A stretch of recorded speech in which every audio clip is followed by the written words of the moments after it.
어떤 회사도 이 정도의 밸류에이션 갖고 있지 않거든요. 그러니까 PER이 높고 PSR도 높아요. 그러니까 매출과 이익 두 개로 비교할 때 전부 다 높은 경우는 팔란티어가 좀 특수한 경우로 높긴 해요. 물론 그만큼 30%의 성장을 가장 오래 할 수 있을 걸로 지금 추정되고 있는 회사이기도 하죠. 근데 가는 과정에서 이제 고밸류를 계속 이제 변동성을 만들 수 있기 때문에 안 좋아하는 분들이 계속 나타날 거고, 그렇기 때문에 지금은 약간 어느 정도 박스권을 봐야 된다. 그래서 많이 내려갔을 때는 매수로 대응하지만 어느 정도 또 회복했을 때는 또 이익 실현 일부 해가면서 가야 되는 그런 조금 어려운 구간에 들어간 것 같다고 생각합니다.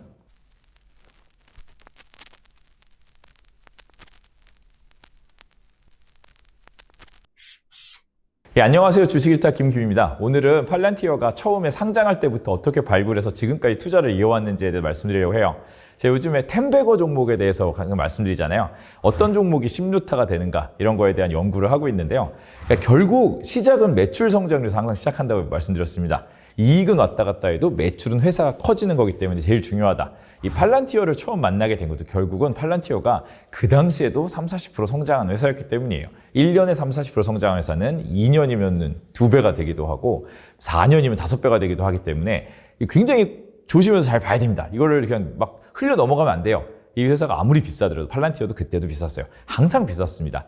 아무리 비싸도, 아무리 어떤 뭐 여러 가지 노이즈가 있어도 이 회사가 본업에서 매출을 30-40% 최소한 연간 20% 이상 성장한다면 이런 회사를 봤을 때 그냥 넘기면 안 됩니다. 이거 놀랐구나. 왜 그럴까?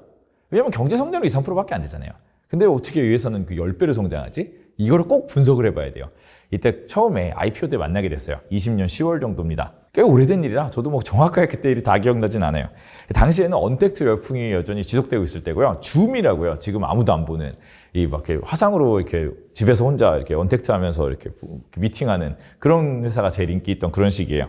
당시엔 사스 업체, 소프트웨어 회사들이 굉장히 밸류에이션이 높았고요. 다 주가가 잘 가고 있었어요. 그랬는데 팔란티어도 약간 그런 느낌이었죠. 저는 전혀 몰랐죠. 당연히 새로 상장한 회사니까 이런 회사 있는데 어쨌든 숫자가 좋구나. 숫자 잘 올라가네. 그래서 봤습니다. 그리고 이때는 사스 업체라면 사람들이 다 이렇게 편하게 사던 시기예요. 근데 이때 회사들의 특징이 재밌어요. 제가 이렇게 표로 그림으로 제가 간단히 그리고 보여드릴 텐데, 일단 제가 말씀드리는 템베거의 조건, 매출의 급성장은 나옵니다. 다 매출이 크게 성장해요. 왜냐면 초기 단계 소프트웨어 회사들이기 때문에 그런 특징이 있어요. 근데 재밌는 게 제가 부채꼴 기업이란 말을 제가 그때 붙였는데, 매출이 성장하면서 손실도 급성장합니다. 손실이 줄어드는 게 아니라 매출이 5배가 되면서 손실도 막 2-3배 되는 거예요. 왜냐? 계속 투자를 해요. 우리는 엄청나게 큰 시장을 목표로 하고 있으니까 지금 손해가 중요한 게 아니야. 계속 투자를 합니다. 그래서 매출과 손실이 부채꼴처럼 늘어납니다. 이게 진짜 초기 단계인 것 같아요. 쿠팡도 처음에 그랬잖아요. 손해 나면서 계속 막 투자했잖아요. 그러다가 어느 순간 이게 매출이 더 이상 못 내면 끝나는 거고요. 매출이 더 성장을 해서 이 티핑 포인트를 넘습니다. 뭐 BEP를 넘는 그 순간이 와요. 아무리 많은 이제 R&D를 해도 이제 매출액이 너무 커서 그걸 다 커버하고 이익률이 조금 나기 시작합니다. 처음부터 엄청나게 나지 않아요. 흑자 전환했어 막 이런 얘기 나오면서 주가가 무지무지 오르는 순간이 와요. 그다음부터는 흑자가 크게 납니다. 왜냐 소프트웨어 기업들은 이 영업 레버리지 발생하기 시작하면은 흑자율이 얼마까지 갈지 모르기 때문에 그게 좋은 거거든요. 이 제조업은 이익이 나도 맨날 5% 막 이렇잖아요. 근데 이 회사들은 마이너스 15% 시작해서 플러스 5%가 났는데 이익률이 곧 20%가 되고 30%가 되고 막 메타처럼 50%가 납니다. 그러니까 이런 사이클로 가면서 이 소프트웨어의 템베거들이 나타나는데요. 그 당시에는 팔란티어가 아주 최고의 기업은 아니었어요. 왜냐면은 너무 성장한 기업이 많았어요. 왜냐면 언택트라는 엄청난 트렌드와 클라우드 컴퓨팅이 막 강하게 도입되면서 이 성장 현수가 많았고, 테슬라도 지금은 뭐 매출 성장이 없잖아요. 근데 그 당시에는 매출액이 뭐 5-60% 성장하는 게 다 당연한 상황이었어요. 그렇기 때문에 팔란티어가 멋있긴 한데 그렇게까지 하는 의문도 계속 갖고 있었습니다. 왜냐? 가장 큰 고민은 국방기업이라는 이미지가 굉장히 강했어요. 지금은 안 그렇죠. 옛날에는 국방에서 빛나든 잡는 회사로 유명했어요. 처음 상장할 때 빛나든 잡는 회사로 광고했고, 두 번째로 당시 코로나였잖아요. AI란 말을 아주 많이 쓰진 않는데 빅데이터를 통해 AI를 통해서 그 코로나를 잡는 약간 그런 기업으로 포지션이 돼 있었습니다. 그래서 정부의 일이잖아요. 이게 두 개 다 정부의 일을 하는 회사라서 다른 회사들은 민간에서 약간 무한한 기회가 있는데, 우리가 그걸 템베거 기업 볼 때 템이라고 그러잖아요. 템이 굉장히 중요하다. 토탈 어드레서블 마켓, 어디까지 갈 수 있냐. 우리가 지금은 뭐 100억밖에 안 하고 있지만 우리가 타겟한 시장은 10조야. 이런 회사는 큰 거죠. 근데 이 회사는 국방? 국방이 얼마나 될까? 좀 뻔한 시장 아닌가? 지금 이 회사는 잘하고 있지만 이런 의문을 좀 떨칠 수가 없었어요. 그래서 그리고 성장률이 정말 한결같은 회사입니다. 계속 올라가죠. 그리고 뭐 이제 얼마 전에 제가 17분기 연속에 상회했다 그런 얘기 하는데 항상 잘해요. 그렇지만 막 당시에 뭐 줌같이 그 시대를 타고 어마어마하게 성장하다가 꺼지는 그런 회사들에 비해서 그 한 해만 놓고 봤을 때는 그렇게 큰가 이런 생각이 드는 거예요. 근데 템베거의 특징들 이렇게 한 해가 반짝하는 게 아니라 다년간에 걸쳐서 20-30% 성장하는 정말 팔란티어의 그림이죠. 어쨌든 저도 그때는 조금 의문을 갖고 있었어요.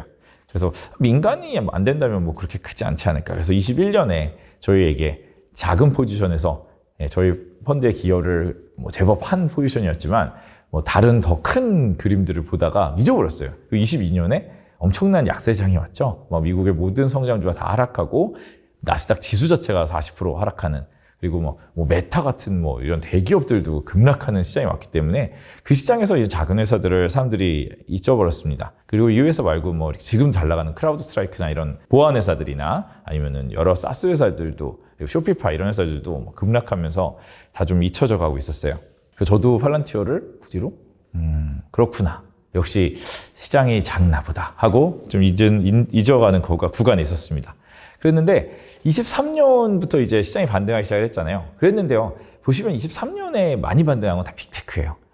그 22년에 급락한 사스 업체들, 작은 중소 소프트웨어들은 24년 중반까지도 21년 고점을 전혀 회복하지 못했어요.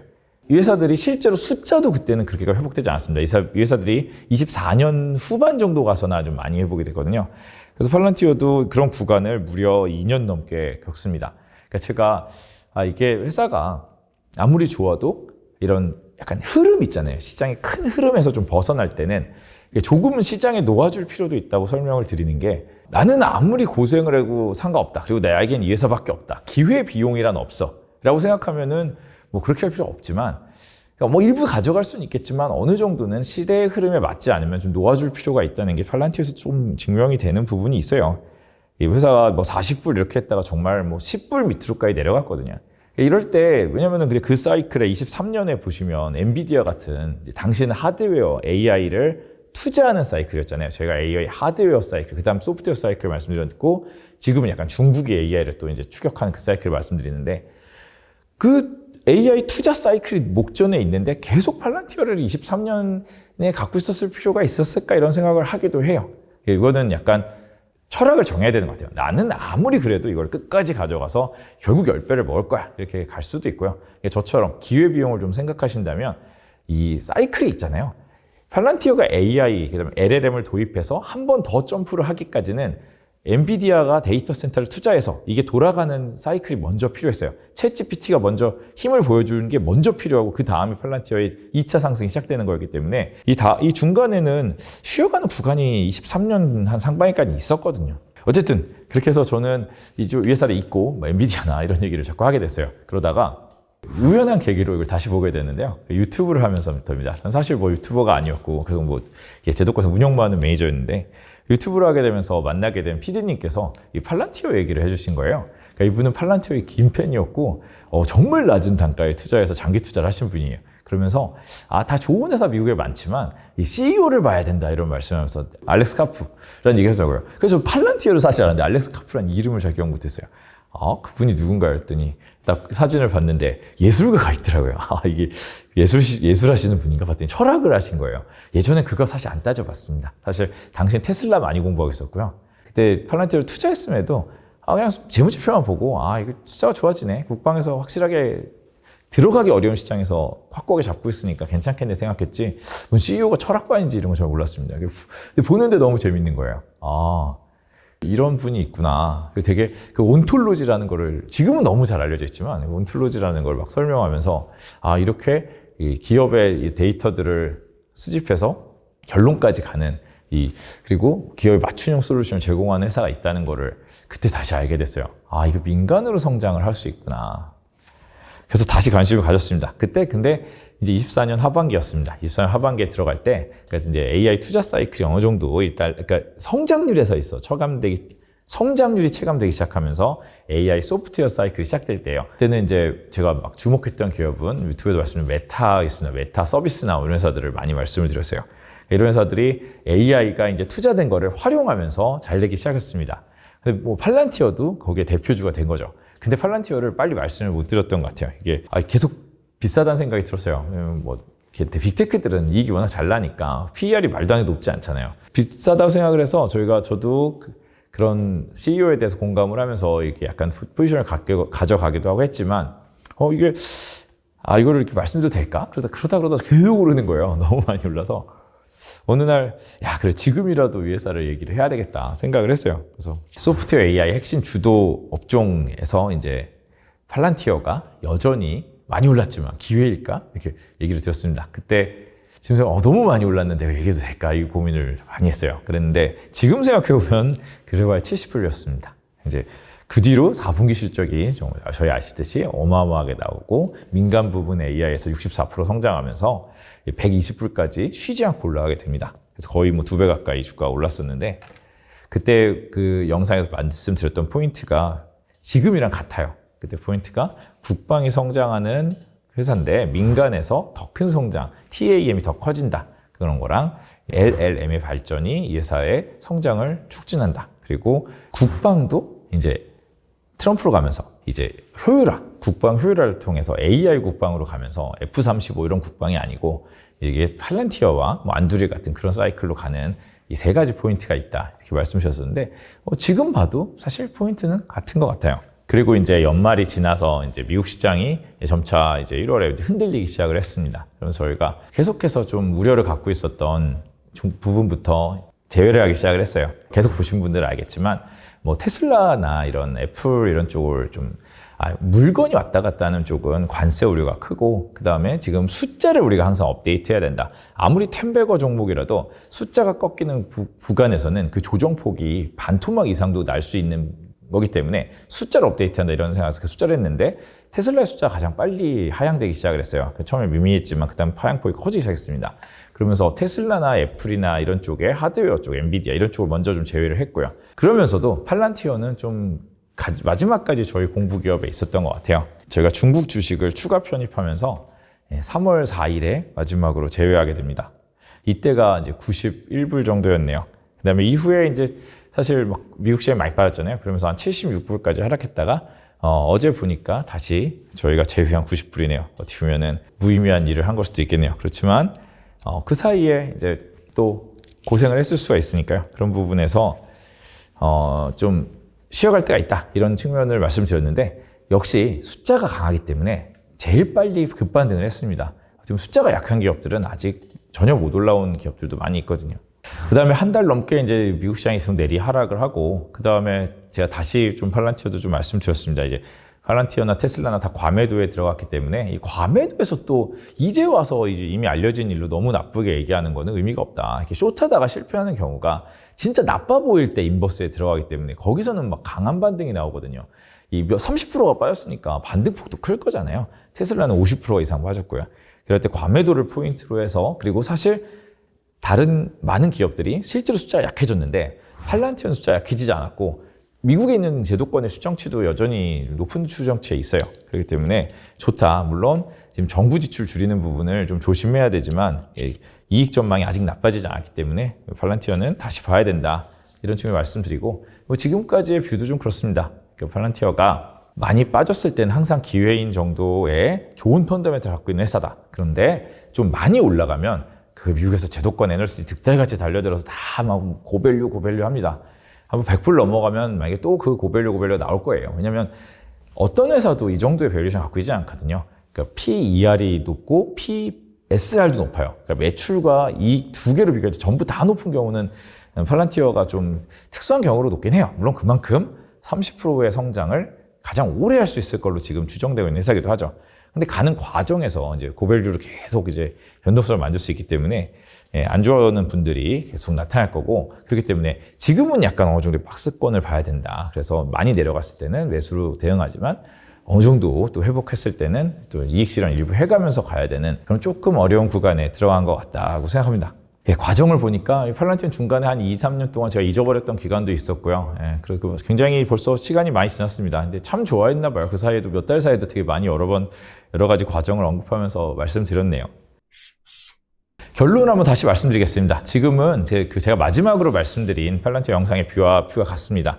팔란티오는 지금 많은 빅테크 기업들이 이익 성장률을 하향하고 있는 상황에서도 이익 성장을 유지하고 있는 굉장히 좋은 회사고, 국방 쪽에 우려가 있지만 지금 엑센추어 같은 경우 컨설팅 회사들이 지금 다 힘들어요. 지금 정부에서 예산을 줄이는데 이거 쟤들 뭐야? 쟤들한테도 줄여 그래가지고 지금 뭐 수주가 동결되고 막 이런 경우가 있어요. 근데 팔란티오는 그래도 약간 정치적인 이슈도 있고, 지금 DOG나 트럼프 정부가 원하는 효율화를 만들려는 거잖아요. 사람을 줄이는 그런 정부에서 효율화를, AI 효율화를 통해서 오히려 정부의 예산을 줄여주려는 노력을 하는 회사이기 때문에 이 회사는 그래도 상대적으로 낫다 이렇게 보고 있어요. 그런데 약점은 모두가 제시하는 밸류에이션 논란은 봐야 돼요. 밸류에이션 논란이 이런 메커니즘을 갖고 있습니다. 이 주가가 얼마 전 70몇 불처럼 많이 내려갔을 때는 밸류에이션 논란도 줄어들죠. 이게 밸류에이션이 낮아지니까요. 하지만 다시 고점을 향해 가면 또 밸류에이션 논란이 전화됩니다. 왜냐하면 이 회사는 아까 말씀드린 대로 계속해서 꾸준히 연 30% 매출 성장을 하는 회사지, 정말 뭐 말도 안 되게 이익이 막 갑자기 늘어나는 회사는 아니에요. 정말 꾸준히 늘어납니다. 그렇기 때문에 지금 당장의 시가총액과 비교하면 고밸류 논란은 항상 있는 거죠. 그러니까 이걸 봐서 이 약간 어느 위와 아래를 잘 저희가 보면서 거래를 해야 되는 좀 구간에 들어간 것 같습니다. 원래 계속 올라가는 회사가 잘 없잖아요. 한번 큰 사이클을 겪으면 안 좋은 경우에는 다시 빠지고요. 좋은 경우에도 이렇게 쉬면서 진동하는 구간을 겪습니다. 애플 차트 한번 이렇게 시간 있으실 때 길게 몇십 년 보세요. 부침이 항상 있으면서 시장 대비 강하지만 이게 한번 크게 점프를 한 다음에 쉬어가는 구간이 항상 있어요. 그러니까 이런 흐름을 가지면서 이 회사는 템베거가 뭐 20배, 30배까지 언제 가는 그 긴 흐름을 갈 텐데, 지금은 이런 부분을 조금 생각해야 되고 너무나 편한 마음으로 할 수는 없다 이렇게 보고 있습니다. 그래서 대신 나스닥이 많이 떨어져서 과매도에 들어갈 때는 그래도 이 와중에 숫자를 강하게 유지하고 있는 회사이기 때문에 겁내지 말고 사야 되는 그런 반등을 노릴 때 최우선 종목이다 이렇게 보고 있습니다. 근데 만약에 다른 기회 비용을 조금 생각하신다 그러면 저희가 좀 당장 숫자가 좋아진 기업들도 많이 소개해드리고 있잖아요. 뭐 얼마 전 말씀드린 팜마트 같은 경우에는 중국 온라인 성장 100%, 해외 성장 800% 이렇게 하고 있으니까 이 어려운 상황에서도 주가가 신고가를 계속 뚫어가고 있습니다. 이런 압도적 실적 기업들도 또 계속 소개를 해드릴 테니까요. 계속해서 템베거를 찾아가는 과정을 계속해서 함께 하려고 합니다. 그 과정이 5년, 10년 걸릴 수도 있고 굉장히 짧을 수도 있어요. 그동안 이 과정을 설명해 드리면서 저희가 아무리 좋아지는 회사도 그 과정은 어렵기 때문에 그 과정을 같이 공부해 갈 수 있기를 바랍니다. 그래서 저희 꼭 구독해 주시고요.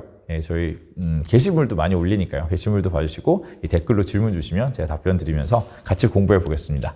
감사합니다.